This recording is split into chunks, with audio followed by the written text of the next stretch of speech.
Graças a paz, irmãos. Amém. Amém? Amém mesmo? Amém. Amém. Glória a Deus. Vocês já viram aí o título? Qual é hoje? Hoje nós vamos falar sobre reconciliação. Tá? Hoje, a semana passada, nós conversamos um pouco sobre os princípios do perdão. E não é, me parece, uma das coisas mais fáceis para o ser humano perdoar. Tá? Mas é sim o princípio da cruz de Jesus. Tá? Como cristãos, a essência nossa é que nós fomos perdoados. Tá? E como tal, nós andamos pelo mundo mostrando para cada um deles o perdão que o Senhor deu. E a melhor forma, meu irmão, de mostrar para o mundo o perdão que o Senhor nos deu é usando esse perdão. É perdoando também. Então, para a gente, se é difícil e muitas coisas nessa carne é realmente complicado, mas lembre-se que nós temos o Espírito Santo de Deus. Lembre-se que nós temos um poder que não somos nós, mas que está em nós. Lembre-se que nós caminhamos todos os dias com alguém invisível, porém profundamente real, e que prometeu estar conosco até que dia? Até a consumação dos séculos. E ele não anda na outra calçada, não. Ele anda lado a lado conosco, nos fazendo ter um poder, ou nos fazendo fazer coisas que nós não conseguiríamos fazer sem ele, nos dando o poder de Deus. Então, imagina o seguinte, semana passada, o meu coração, compartilha esse princípio, o nosso coração aqui, está um coração perdoador. Está mesmo, não? Tá, né? O nosso coração está aprendendo em Jesus, como a irmãzinha ali pediu oração, eu quero mais intimidade com Deus. Todos nós queremos intimidade com Deus. Todos nós estamos aqui, não porque nós queremos aprender mais de Deus de uma forma meramente acadêmica ou de uma forma meramente cognitiva. Eu não quero apenas informações de Deus, porque informações de Deus é muito pouco. Eu quero intimidade com Deus. Eu quero aprender a caminhar com esse Deus. E como eu estou aqui querendo caminhar com esse Deus, como eu estou aqui aprendendo a caminhar com esse Deus disse assim, Adelton, eu transplantei em você o coração do meu filho. O teu caráter já não é mais o teu. A tua personalidade já não é mais a tua. Os teus desejos já não são mais os teus. São de Jesus. E é esse coração perdoador, não meu, que nós vamos caminhar com aqueles que fazem aquilo que receberam. Recebi perdão de Deus, dou esse mesmo perdão. De graça recebeis, de graça dai. De quem deve ser agora a iniciativa da reconciliação? A questão agora é o seguinte, nós estamos num conflito. A situação de hoje vai ser uma situação pós-conflito. Nós acabamos de sair de um conflito e diante desse conflito, diante desse problema que eu tive, a questão é, eu agora vou me reconciliar. Ou eu vou esperar que a pessoa se reconcilie comigo. E a nossa indagação hoje é de quem deve ser essa iniciativa. Tá? Vamos contar uma historinha bem simples para ilustrar, e eu vou precisar da ajuda de vocês. Muito, muito. Lembrem-se que a gravação está só em cima de mim. Qualquer vez que eu pedi para virar também. Né? Quem está sendo visto sou eu. Quando vocês perguntam, ninguém sabe quem são vocês. Mas é muito importante que a gente converse, que a gente troque ideias. E eu vou precisar que vocês digam alguma coisa sobre essas historinhas. Eu vou fazer pergunta. Tá? Eu vou colocar um caso muito simples. Um caso muito simples e talvez um caso muito comum na sociedade. Um cristão, tudo que nós estamos falando aqui, só para formar uma base do que nós estamos discutindo, são relacionamentos com os da família da fé.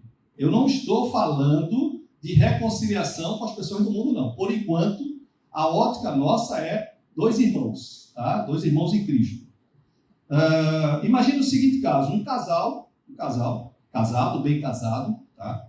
E esse casal bem casado, um casal cristão, só para reforçar o que acabamos de dizer, e esse casal cristão, eles vivem muito bem. O marido trabalha, a esposa trabalha, tem seus horários para cuidar dos filhos, tem seus horários para jantar, tem seus horários para almoçar, tem tudo aquilo, almoçam juntos. E o marido sempre chega por volta daquele horáriozinho de 18h30, 19 horas no máximo, quando o trânsito é muito pesado, ali Recife e tudo mais. Mas num determinado dia, esse marido, ele recebeu dentro do trabalho dele, uma visita de um chefe que era fora daqui. O chefe dele de São Paulo veio visitar a empresa e ele decidiu sair com o chefe e com os amigos e foram dar uma volta em Recife, mostrar a cidade, jantarem juntos e tudo mais. E não avisou a esposa.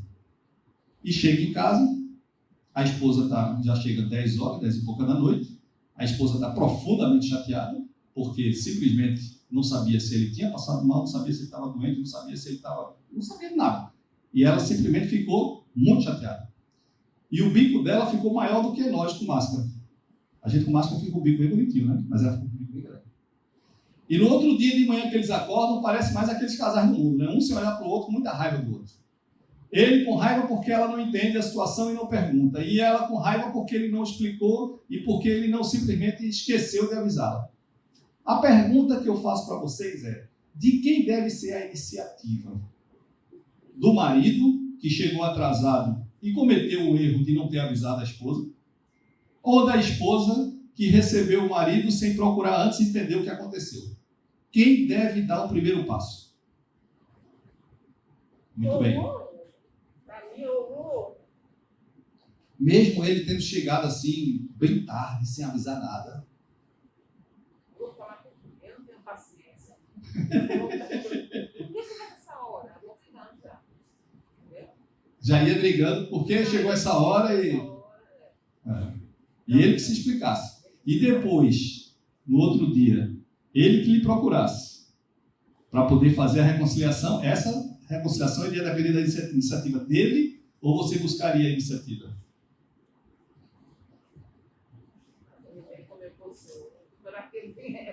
Era melhor ele vir, né? Era melhor ele vir. E aquele pessoal lá da arquibancada, o que vocês acham aí? Eu acho que é o homem. O homem deveria, porque o homem cometeu o erro, então ele deveria ter a iniciativa de buscar isso aí. Eu acho que quem ficou chateado deve procurar essa reconciliação. Quem ficou chateado deve ter a iniciativa. Até que ele não se console Sobre a sua ira. Muito bem, muito bem. Se Edson chegar em casa de 10 horas da noite, todos os dias Edson chega às 18h30, 19 horas em ponto. Chega às 22 horas, não avisa nada. Quem deve buscar a irmã a iniciativa? É Edson? Ou a irmãzinha vai logo atrás dele dizendo: Edson, o que foi que aconteceu? Vai fazer o quê, irmã?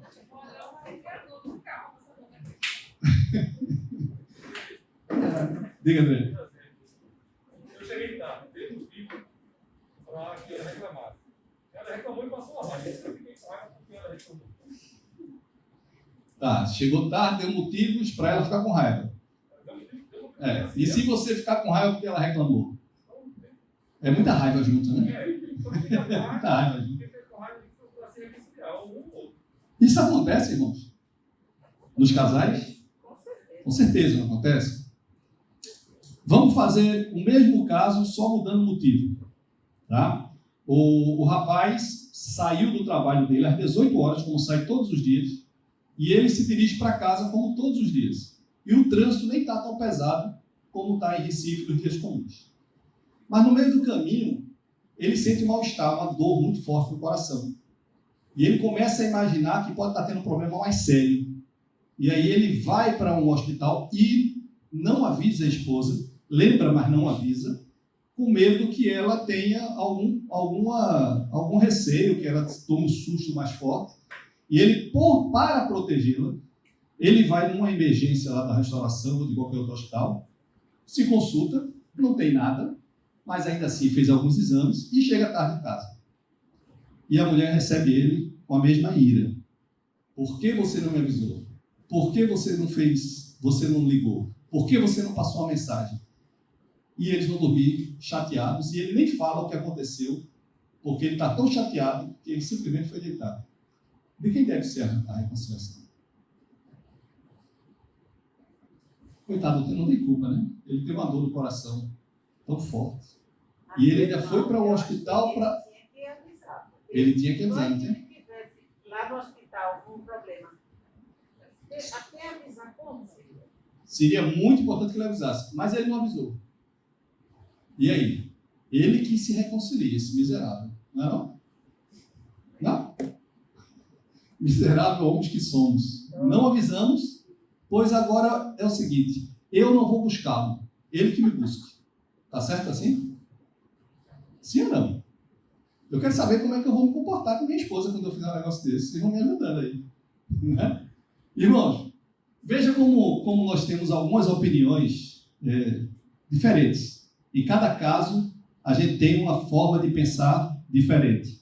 Vamos tentar ver o que é que a Bíblia fala sobre esse tipo de caso, sobre esse tipo de comportamento.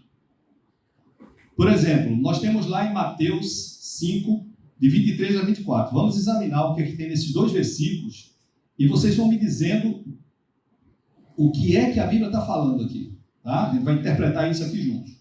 A Bíblia diz o seguinte, Mateus 5, 23 até 24. Se, pois, ao trazeres ao altar a tua oferta, e ali te lembrares de que teu irmão tem alguma coisa contra ti, o meu irmão tem algo contra mim. Se o meu irmão tem algo contra mim, quem é o ofensor? Eu ou meu irmão? Ele tem algo contra mim. Quem foi que ofendeu? Tudo indica que parece que fui eu, né? Se ele está com raiva de mim, eu devo ter feito alguma coisa, tá? Se teu irmão tem algo, se te lembrares tem alguma coisa contra ti, deixa perante o altar a tua oferta, vai primeiro reconciliar-te com teu irmão, e então, voltando, faze a tua oferta. Está na Bíblia. O que é que quer dizer isso aqui? A pergunta que eu quero fazer é o seguinte: quem está buscando nessa passagem a reconciliação? O ofendido ou o ofensor? O ofensor. Ou seja, vamos lá, só para ficar bem claro para todo mundo. Ó. Se ali, quando eu estiver no altar, eu me lembrar que alguém tem algo contra mim, possivelmente eu fiz algo de errado, portanto eu sou o ofensor, ele diz que eu, o ofensor, devo deixar a minha oferta no altar e primeiro me reconciliar. O ofensor busca a reconciliação. Ou seja, o ofensor toma a iniciativa. Tá? Será que tem algum outro caso diferente desse? Vamos ver esse aqui. Ó. Mateus 18, versículo 15, diz o seguinte: se teu irmão pecar contra ti, você vai arguí-lo entre ti e ele sozinho. Você vai conversar com ele. Você vai se reconciliar com ele. Se ele te ouvir, ganhaste a teu irmão. Ponto. Quem é o ofensor e quem é o ofendido aí? Se teu irmão peca contra mim, quem é o ofensor? Eu ou o irmão? O irmão é o ofensor. Se o irmão é o ofensor, quem está buscando se o irmão é o ofensor, eu sou o ofendido. E eu, como ofendido, estou sendo aqui indicado a ir buscar uma conversa com o irmão. Então, aqui não é o ofensor. Aqui é o ofendido. Então, presta atenção. Me parece que, pelo que a Bíblia fala, independe de ser ofensor ou ofendido. Não é? Não é a questão de quem tem razão. Parece que a razão é muito humana. Parece que o buscar ter razão tem muito a ver com o meu eu. E nada a ver com Jesus.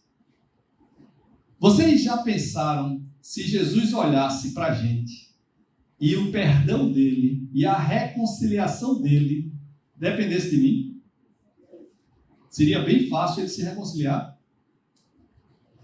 Vocês já pararam para pensar, quando Jesus, me passou agora na memória, aquela questão de Jesus, antes de ir para a cruz, ele tem aquela conversa com Pedro, e avisa Pedro: Pedro, tu vais me negar 3 vezes, não é isso? E Pedro nega 3 vezes. Quando Jesus ressuscita, Jesus busca uma conversa, é o primeiro homem que Jesus busca essa conversa. É com quem? Com Pedro. Mas para apontar o dedo e acusá-lo? Para reconciliar. E quem foi o ofendido? Jesus. Tudo é assim com ele. Sabe por quê, meus irmãos?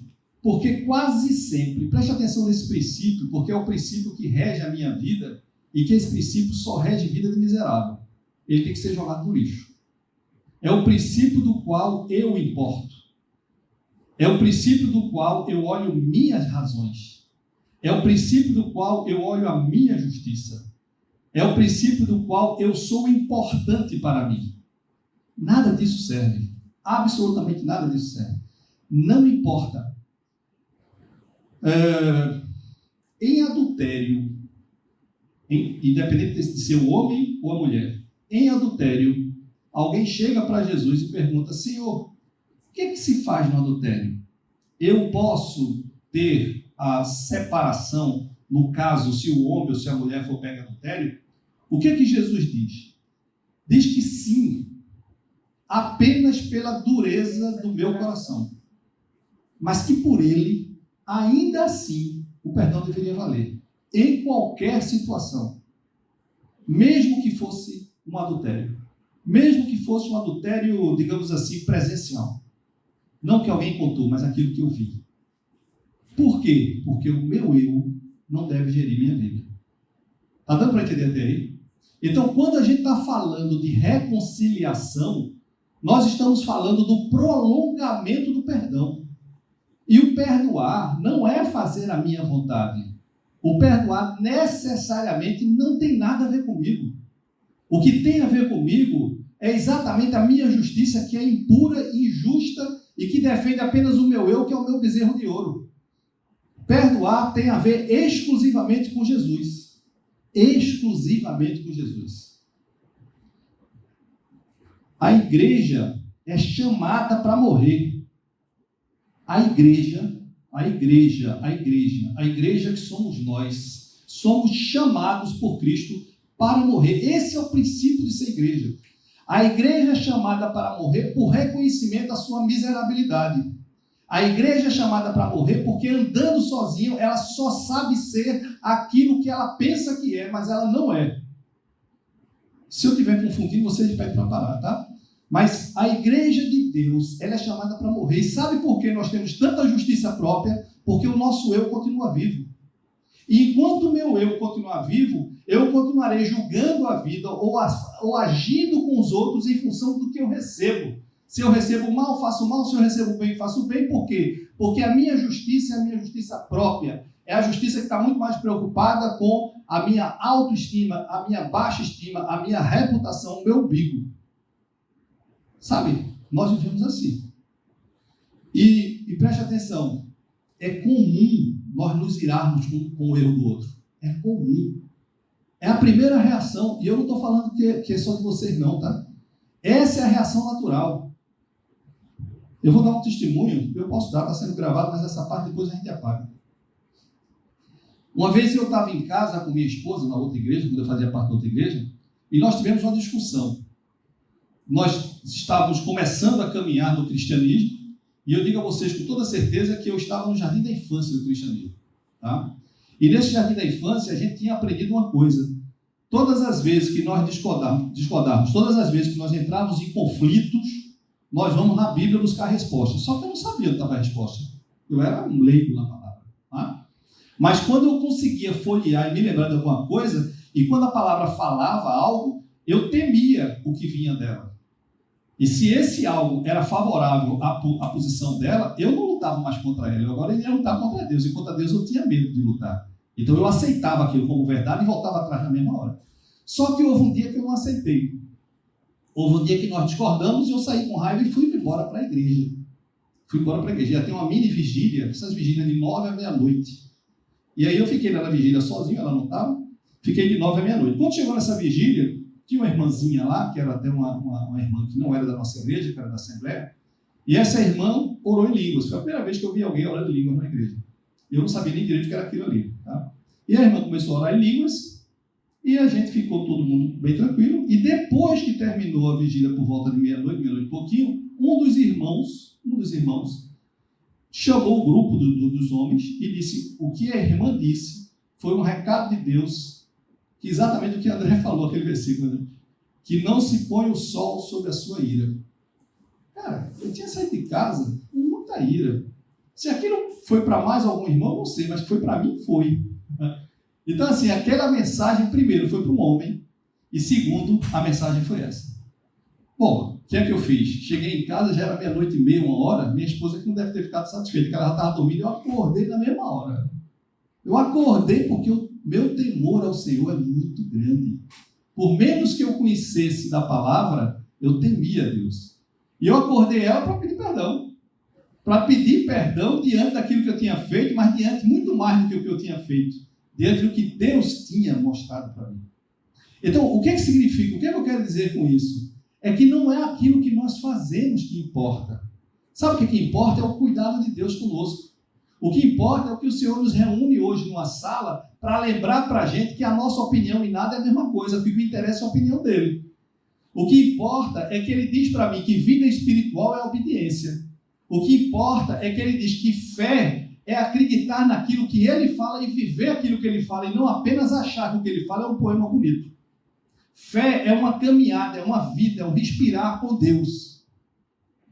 E sabe, irmãos, presta atenção nessa frase, que também não é minha, tá? Alguém disse assim que a fé, ou melhor, a obediência é exatamente, digamos assim, o estádio no qual nós vamos testar a nossa fé. A obediência é o local onde nós vamos estar testando diariamente a nossa fé. A nossa fé vai ser testada através da obediência, através do perdão. Se eu perdoo ou não, ali vai estar claro a quem eu sirvo. Temos o costume de dizer, e somos sim, seres que vivem em outro reino. Nós não vivemos mais nesse reino. Nós não vivemos no reino da IPG. Nós não vivemos no reino do sábio. Nós vivemos num reino muito maior.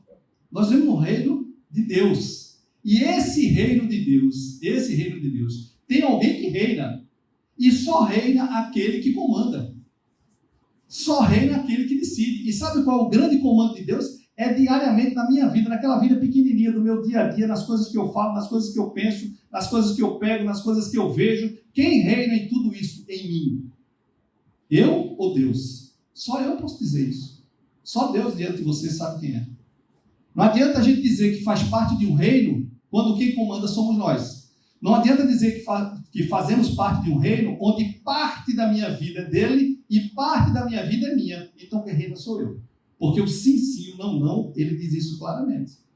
Ou Deus é pleno na nossa vida, ou ele não é nada na nossa vida. Legal até aí? É meio triste, né? Mas é tão feliz, sabe por quê? Porque a gente fica alerta. Sabe por quê, irmãos? Porque nenhum de nós é. Porque nós não somos aquilo que nós desejamos ser. Porque todos os projetos, preste atenção, todos os projetos de vida que eu fiz para a minha vida sem Deus, faliram. E falir projeto de vida não significa não ter dado certo aqui na terra. Significa que não deu certo lá nos céus. Me afastaram de Deus. Porque a minha vaidade me afasta de Deus. Porque a minha soberba me afasta de Deus. Porque o meu egoísmo me afasta de Deus. Porque os meus projetos, quando eu tiro Deus, eu estou dizendo, não me interessam os teus caminhos. E mesmo que esses projetos, diante do mundo, sejam corretos, diante de Deus, todos foram aprovados. Alguns princípios bíblicos sobre a reconciliação. A gente está falando de reconciliação, outra coisa, preste atenção. Quando nós vamos para a pessoa, eu tenho um motivo para ir, me reconciliar. Quando eu voltei na madrugada para conversar com a minha esposa, não cabe conversa sobre aquilo que nós discutimos. Não cabe mais, você precisaria ter visto, não cabe mais, eu pensei isso, não cabe. Só cabe uma coisa, me perdoa porque eu ofendi antes de tudo ao Senhor. Quando Davi pecou, e me parece que não pecou pequeno, pecou pesado, a primeira coisa que Davi diz quando é confrontado por Deus através do profeta Natan, a primeira coisa que ele diz é o seguinte: Pai, pequei contra ti somente pequei. Nós pensamos assim? Mas é assim que o Santo de Deus pensa. Porque todo pecado não é contra o outro. Antes de ser contra o outro, é contra Deus. Porque o mundo não vê pecado, o mundo não sente pecado. O pecado para o mundo me parece que é uma coisa normal, até agradável. O pecado, muitas vezes, dentro da igreja, ele muitas vezes passa por omisso. Mas diante de Deus não tem pecado omisso. Diante de Deus, o maior pecado é que você diz para ele, eu não quero você aqui. O pecado é exatamente isso. Aquela televisão, acho que é pisca-pisca, né? Aqui também, está puxando as duas. Mas é por causa daquele contato lá atrás. Mas assim, o pecado, ele não agrada ao Senhor. O pecado, ele não é um mal, ele é uma tragédia. Tem um teólogo que diz assim, o pecado, ele é uma tragédia. Sabe por que ele é uma tragédia? Porque ele fugiu das tuas mãos. Não tem nada mais que vocês possam fazer para resolver essa questão. Você precisa de um terceiro, que é o Santo Jesus. Só ele pode resolver. Por isso que é uma tragédia, fugiu totalmente das nossas mãos. Mas vamos ver alguns princípios da Bíblia sobre essa questão da reconciliação. Vamos ver alguns versículos, são 3 versículos. Diz assim, não torneis a ninguém mal por mal. A gente faz isso? Se alguém me faz um mal, eu reajo como mal? Com certeza não é isso? Com certeza não. Deveria ser. Esforçai-vos por fazer o bem perante todos os homens, e também mulheres. Tá? Vamos incluir aqui. Se possível. Tudo que depender de vós. Tudo que depender de vós. Não é depender dos outros, não. Não é depender de que o outro veja onde errou, não. Não é que o outro se arrependa, não. Não é que o outro reconheça, não. Não tem nada a ver com o outro. Tem a ver com você e Deus. Diante de Deus, tudo que depender de mim, que eu faça a paz. Com todas as pessoas. Esse é o princípio que move o reconciliador. Até aí a gente concorda com esse princípio? Sim? Concorda? Se nós concordamos, por que nós não acordamos todo dia para viver? Não é? Por que nós não paramos de ser cristãos teóricos e pouco práticos? Porque a nossa vida de entendimento de Deus é muito maior do que a nossa vida de prática de Deus. Porque falta poder sobre nós? Não falta. Olha, Jesus, quando foi levado pelo Espírito Santo ao deserto, quando Jesus foi levado pelo Espírito Santo ao deserto, Jesus usou 2 grandes, vamos chamar de armas. E quais foram as 2 grandes armas que Jesus usou contra o Satanás ali no deserto? Jesus usou a palavra de Deus, Satanás usou, Jesus usou também. E Jesus usou o Espírito Santo de Deus. E com essas armas, vamos chamar de armas espirituais, são as mesmas que nós temos. Você tem o mesmo Espírito que Jesus tem, o que Jesus tinha quando homem. Você tem a mesma palavra que Jesus tinha, mais completa ainda. E o que é que nos falta? Sabe o que é que nos falta? Fé. Sabe o que é que nos falta? Viver aquilo que nós cremos. Viver. Sabe o que é que nos falta? Coragem para sentir a dor quando Jesus me chama para fazer coisas que eu não quero fazer. É coragem para dizer, por ti eu faço, mesmo não sendo a minha vontade. É dizer para Jesus, eu sei que a tua vontade é boa, perfeita e agradável, porém ela dói e ela é contramão do meu ser. Ela é sim contramão do meu desejo. Mas eu vou fazer, sabe por quê, Senhor? Porque esses exercícios espirituais, como qualquer exercício, ele dói meus músculos, mas me fazem bem. Sabe, irmãos, a gente precisa entender que eu não faço porque é descer ladeira. É subir ladeira sim, claro que é. Enquanto eu estiver nessa carne, será assim.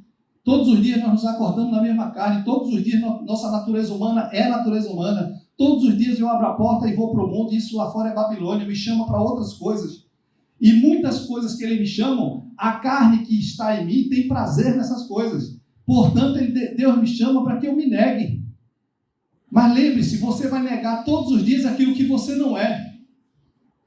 Você não é um adúltero, você não é um mentiroso, você não é um egoísta, você não é um avarento, você não é um soberbo, porque você é a imagem de Deus e Deus não é nada disso.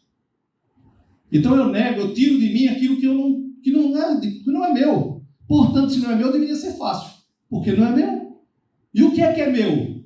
Gálatas 5:22. Frutos do Espírito. Esse é meu. É nisso que eu vou viver. São nessas coisas que eu vou me render. Mesmo que a minha carne diga o contrário, vai doer, mas eu vou fazer, porque é em nome de Jesus que eu farei. A reconciliação, como tudo na vida cristã, é primeiro fazer a vontade dele.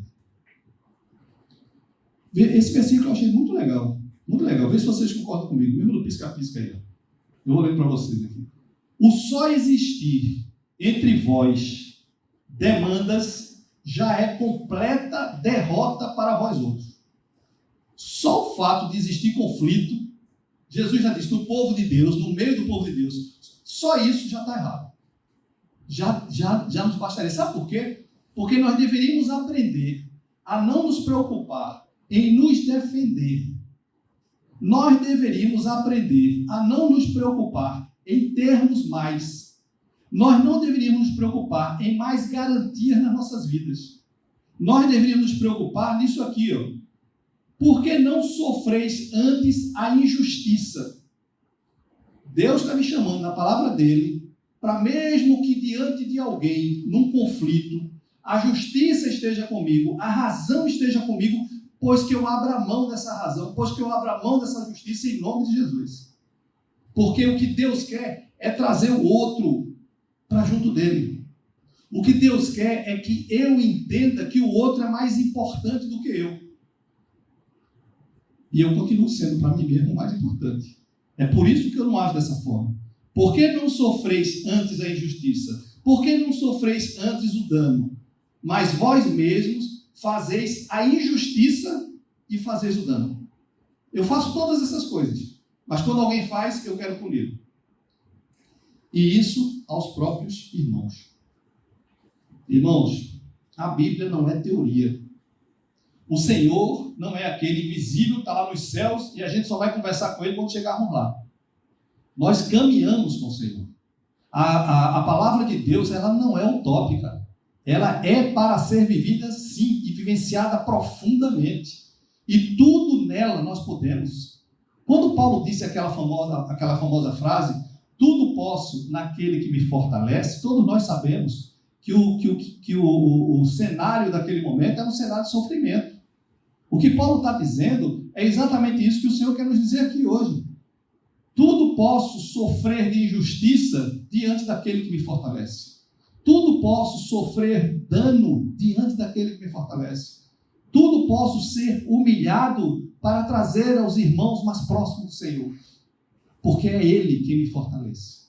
E é a Ele que eu sirvo. E eu não vivo de fazer tarefas para Deus. Eu não sou tarefeiro do Senhor. Eu sou servo do Senhor. E ser servo de Deus é viver uma vida, é caminhar uma caminhada na certeza de que tem alguém soberano, que tem um reino por cima de mim.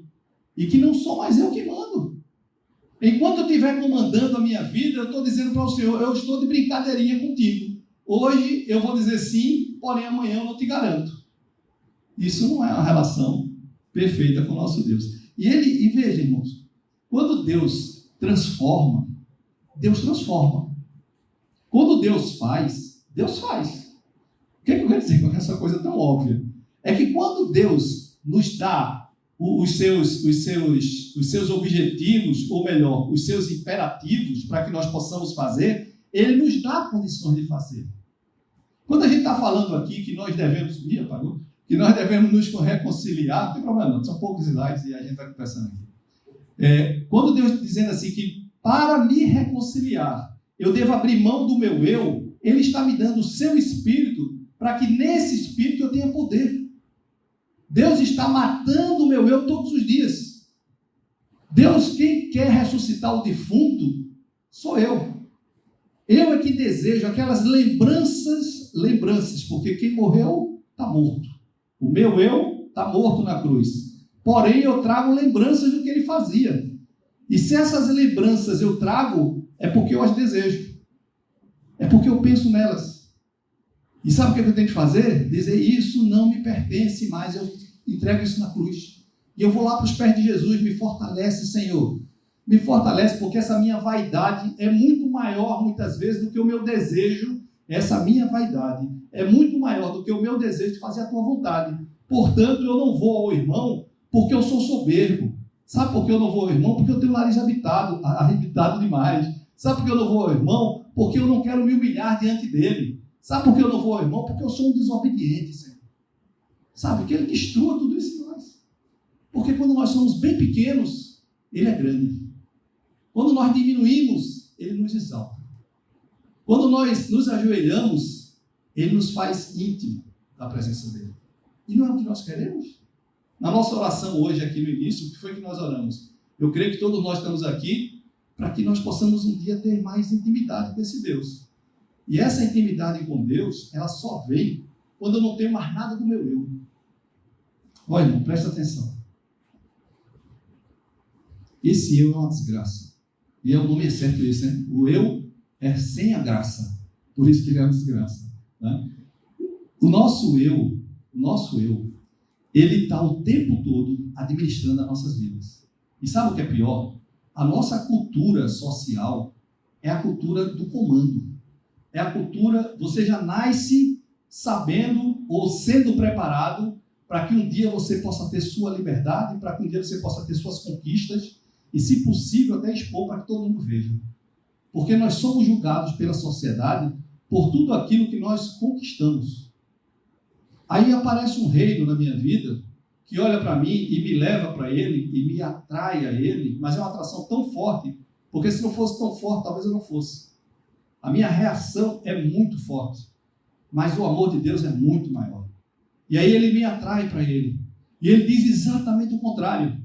Sabe, todas aquelas coisas que nós aprendemos, que nós estamos aculturados, tudo aquilo que nós entendemos como correto, de fazermos, de conquistarmos e de expor para o mundo, nada disso tem valor. Absolutamente nada disso. Porque não é isso quem te define. Quem te define não são tuas conquistas. Quem te define não são teus doutorados. Quem te define não é tua pobreza. Quem te define não é o que você faz. Quem te define é Gênesis 1, 26 e 27. Nós somos imagem de Deus. Essa é a nossa definição. E para que eu viva o perdão, para que eu viva a reconciliação, necessariamente, eu sou levado ao primeiro ano do discipulado. Que o tema era qual? Identidade. Se eu não souber quem eu sou, eu não saio do lugar. E quando eu sei quem eu sou, eu me rendo àquele que me fez ser quem eu sou. Nada diante dele. Ora, tudo provém de Deus. Tudo provém de Deus. Agora preste atenção. Tudo provém de Deus que nos reconciliou consigo mesmo. Olha, ele fez essa reconciliação. Sabe o que foi que eu disse para Deus lá no Éden? Sai, porque eu não quero estar contigo, não. Sabe o marido dizer para a mulher? Eu não quero mais andar contigo, não. Eu agora arranjei outro. Eu agora tenho alguém que me conta a verdade, e a verdade que ele me conta é melhor do que a tua. Toda essa casa que tu preparaste, toda essa tua presença aqui não me interessa. E esse Deus ainda assim vem se reconciliar comigo? Misericórdia, irmãos. Pois é isso que ele fez.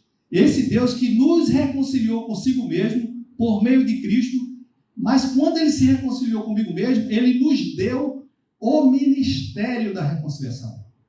Eu não só fui reconciliado, como agora eu tenho um papel diante de Deus, um serviço diante de Deus, uma rendição diante de Deus, para que eu seja o reconciliador aqui na terra.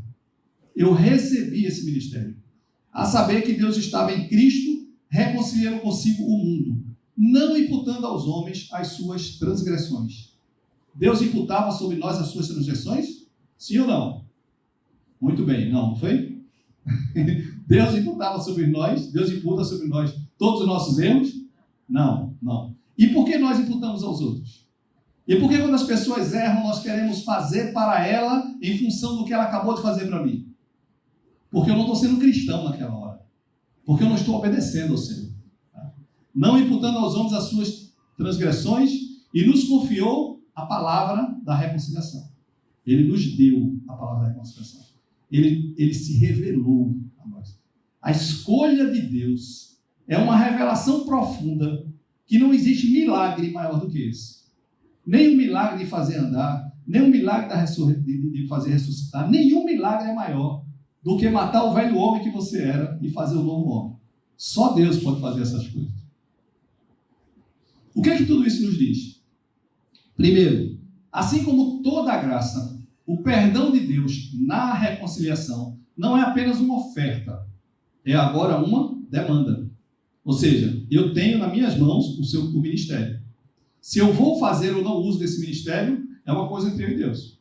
Se eu vou sair daqui para dizer não adianta porque eu não vou me reconciliar, ok, você conta para Deus que não vai se reconciliar. Ah, mas as pessoas não têm razão. Ah, mas eu estou numa situação que, sinceramente, nesse exemplo que eu tenho, talvez as pessoas entendessem que não dá para me reconciliar. Conversa com o Senhor. O perdão de Deus não só perdoa, mas também, veja que legal, também capacita, não é isso que está escrito aí? A perdoar. Se eu recebo o perdão de Deus, eu estou no Espírito de Deus, capacitado, em poder, para desistir de mim e amar o outro. Não é assim? Só assim que a gente vai perdoar. A reconciliação é não só uma obra de Deus, como também um ministério para o cristão. Ser imagem de Deus, imitadores. Isso a gente já falou. Deixa eu perguntar a vocês. São os relacionamentos, os nossos relacionamentos, são algo muito importante para Deus? Vocês acham que são? O nosso relacionamento como cristãos, entre nós, que estamos falando desse âmbito ainda, sobre nosso relacionamento entre os irmãos. Deus se importa com isso? E por que nós temos tantos relacionamentos não resolvidos? Às vezes até dentro aqui da igreja.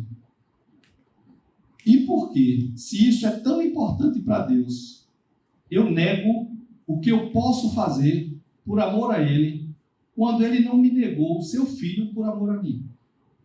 E por que a minha vaidade, e por que a minha opinião, e por que a minha reputação é tão maior do que fazer a vontade de Deus? Eu só tenho uma resposta para mim. É porque a minha imagem é mais importante do que a imagem dele. É porque o bezerro de ouro que eu fiz, chamado reputação de Adeilton, é mais importante do que a imagem de Deus em mim. Eu, de novo, estou negando a Deus. E porque ainda vivemos cheios de relacionamentos não resolvidos, o Senhor diz, tem algo errado em nossas vidas. E sabe o que é que a gente responde para Deus? Nós vamos explicar. Ah, Senhor, está errado, mas é porque eu tenho razão. O camarada, o Senhor viu o que ele fez? Ele me pediu aquele dinheiro emprestado. Ele não me pagou. E ainda saiu falando para a igreja que simplesmente eu estou sendo um injusto com ele, porque esse dinheiro ele já pagou há muito tempo, ele já está mentindo. Como é que eu vou aceitar uma coisa dessa? Lembre-se que Deus diz que a gente paga o dano para o irmão. Olha, irmãos, é uma razão desobediente. Se alguma razão nós temos, é uma razão que nos leva à desobediência. Por quê? Porque Cristo não precisou de razão. Ele é santo, ele é puro, mas foi para a cruz por mim.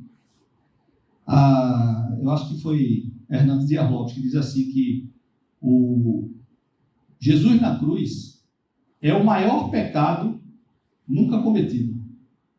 Dá para entender isso? A cruz de Jesus é o maior pecado, porque todos os nossos pecados estão sobre ele, porém nunca cometido. E nós que vivemos cometendo pecado todos os dias, ainda negamos coisas para esse Senhor. Olha, o como nós lidamos com os nossos conflitos é a maior cara do cristão. Sabe, a maior imagem que nós podemos passar para os irmãos e lá fora. O que é que Jesus disse para que nós pudéssemos crescer como igreja? Sejam um para que o mundo creia. A melhor forma de evangelismo não é panfletar. É o que ele está dizendo.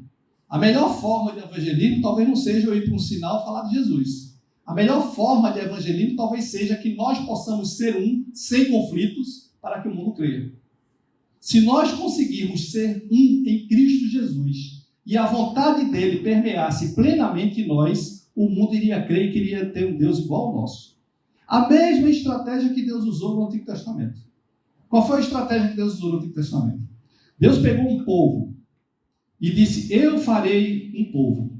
Mas eu farei um povo muito diferente, um povo perfeito, um povo bom e um povo obediente. Foi isso que Deus esperou fazer? Não, nada disso. Eu farei um povo cujo os outros povos, por olharem aquele povo, vão desejar o Deus daquele povo, não porque aquele povo é especial, mas porque o Deus dele é especial.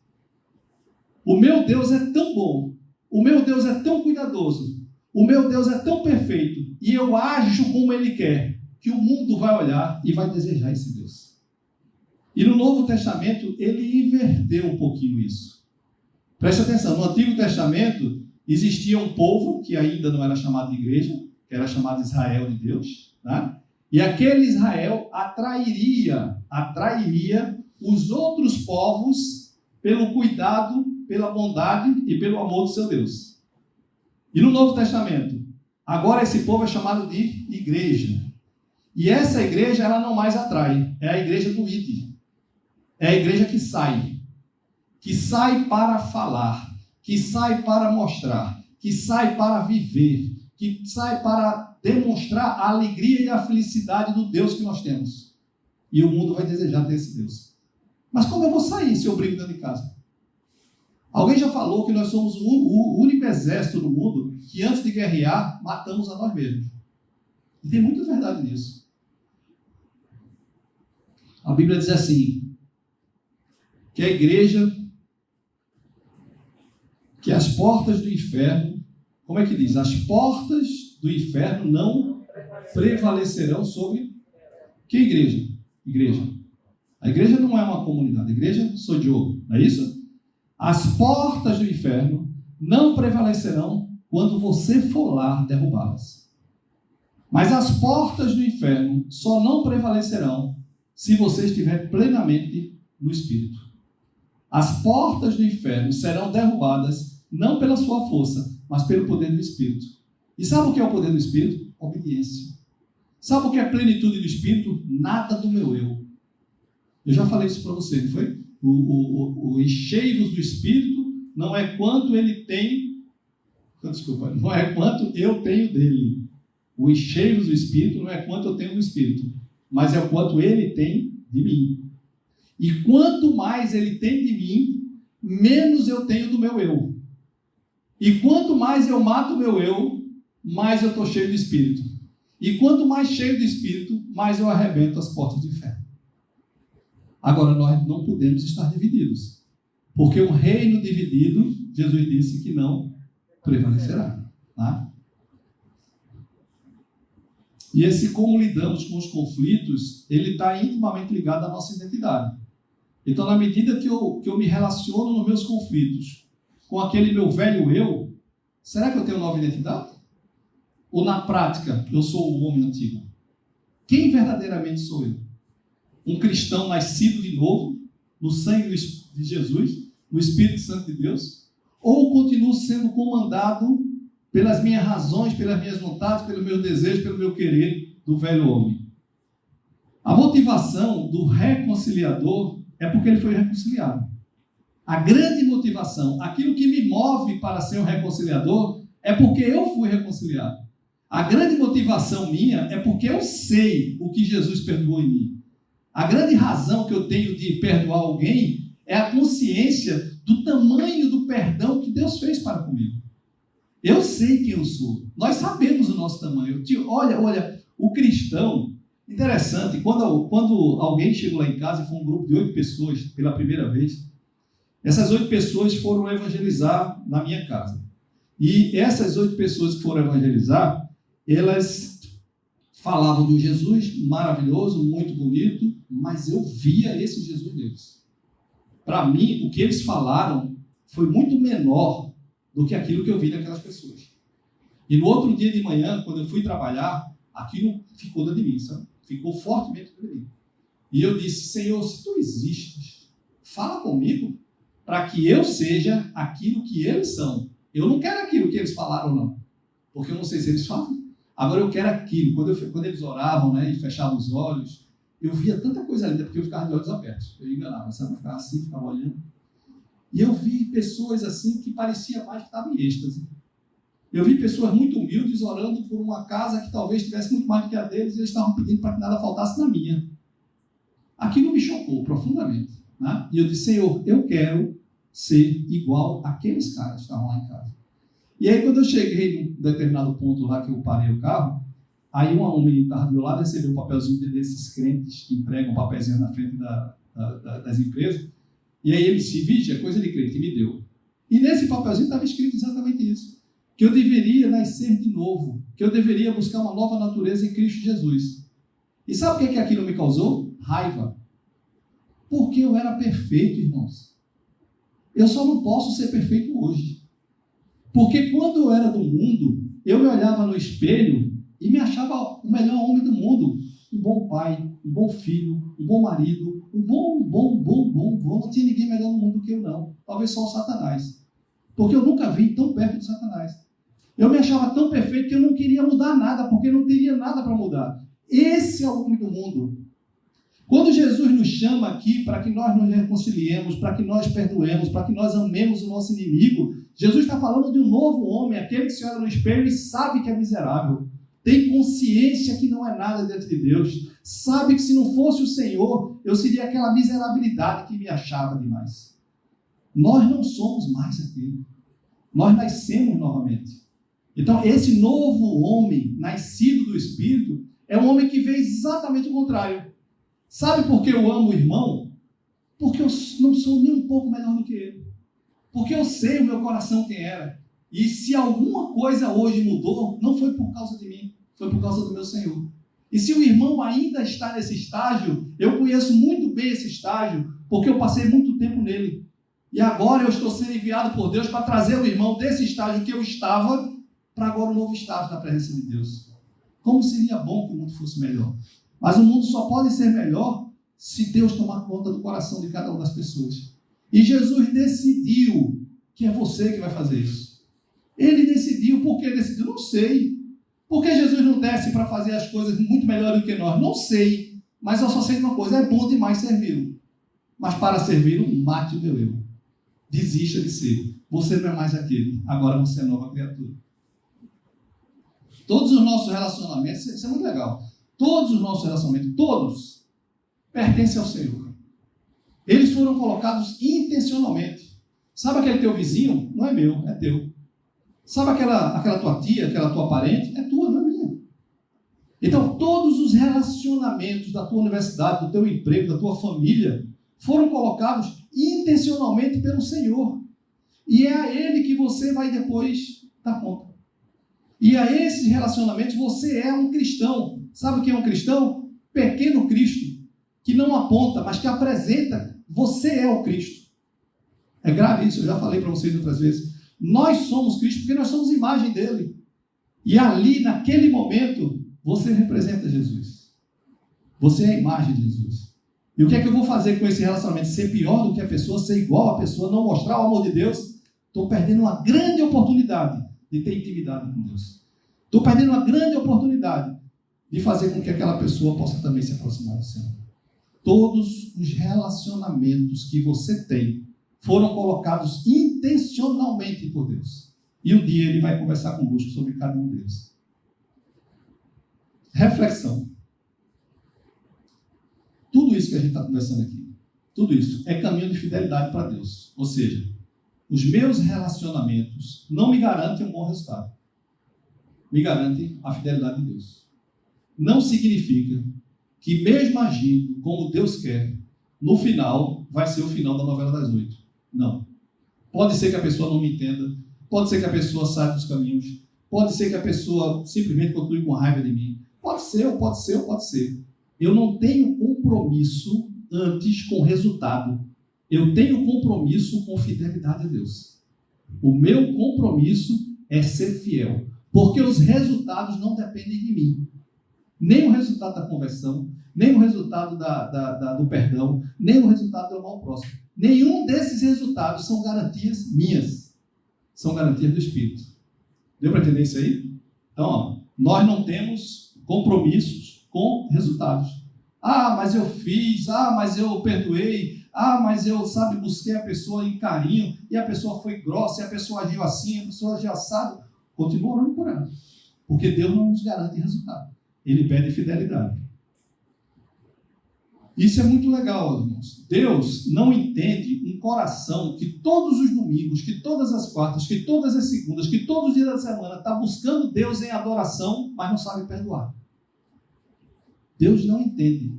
Deus não consegue receber um coração que se diz perdoador, que se diz adorador, mas não consegue se reconciliar, porque continua colocando a sua justiça acima da vontade de Deus. E onde é que diz isso? Marcos 11, 25. Diz o que aí?